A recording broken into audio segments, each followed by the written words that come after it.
Sim.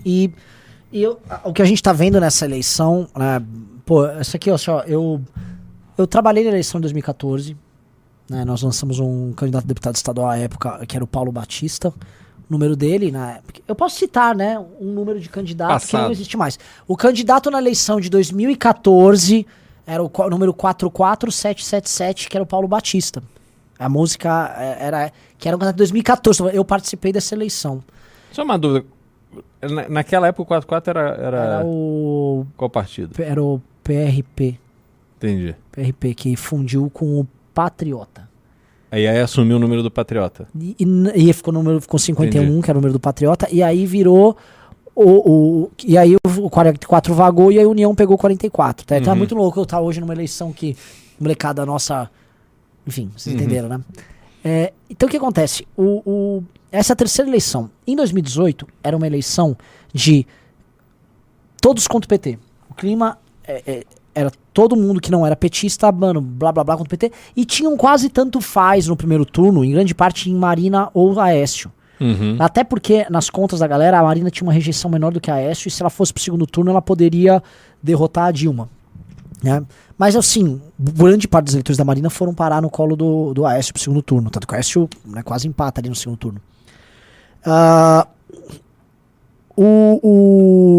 Então o clima de 2014 era esse. Em 2018, o clima era de rebelião contra o sistema. Mais do que antipetista.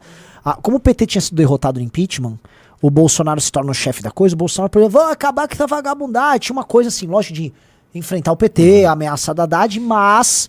tinha um componente que as pessoas achavam que o sistema ia ser mudado. Porque tinha Lava Jato e isso, teve as grandes manifestações e um processo muito grande de mudanças. E aí vem o Bolsonaro e agora a tônica dessa eleição é de retorno do sistema. The system strikes back. O sistema tá de volta, o sistema volta pro jogo e o sistema, ele tentou várias candidaturas, ele tentou Luciano Huck, puta, assim, muito nome, e não conseguiu emplacar ninguém. E no final o sistema se junta com o Lula. E o subsistema se junta com o Bolsonaro. E em nenhum dos casos é o que o sistema sonha. Acho que um dia o sistema retorna ao poder com um candidato dele. Que é um dia quando o sistema for capaz de eleger uma Tabata Amaral, uma coisa desse tipo. Né? Que acho que é a cara dessa elite urbana e tal. Mas hoje o que tem é o Lula e eles vão se agarrar ao Lula. E olhando assim essas eleições, obviamente que essa aqui é uma eleição de desilusão. É muito diferente, porque em 14... tinha um frenesi, Beraldo, de... Acho que dá pra derrotar o PT, porque teve 2013. As pessoas foram pras ruas e não dá. Começou a Lava Jato, PT é ladrão, as pessoas vão pegar o PT. E agora é outro clima, tipo, o PT tá voltando. Em 14 você tinha o Aécio, que mal bem era a figura da renovação das lideranças políticas, né? As pessoas tinham essa ilusão em relação ao Aécio e apostaram muitas fichas nisso. E... porra, foi uma derrota, eu me lembro onde eu tava assim, assistindo aquele final de apuração com uma cara de idiota completa. Falei, cara, não acredito que a Dilma ganhou de novo. Inacreditável. Mas já havia realmente um ar da mudança ali que a Lava Jato consolidou de uma forma absoluta. E o maior prejuízo, porque assim, a eleição de 18... o Bolsonaro, de uma certa forma, como ele dizia que ia acabar com o sistema, ia mudar tudo, ele materializava o resultado da Lava Jato, porque a Lava Jato pôs os caras na cadeia. Mas e aí? O que mudou, de fato? Para mudar, as pessoas precisam reconhecer a mudança. A mudança se materializou no Bolsonaro. E isso o Moro foi muito infeliz, porque ele, né, alimentou ali muito esse clima. E... quando o Bolsonaro... aí tem um outro elemento, Renan, que é o seguinte. Quando o Bolsonaro assume e se entrega para o sistema que ele nunca combateu, né, ele votou contra tudo, assim, privatização, ele nunca foi um cara liberal, nunca teve uma atuação parlamentar liberal, mas naquele momento ele vestiu o personagem coube.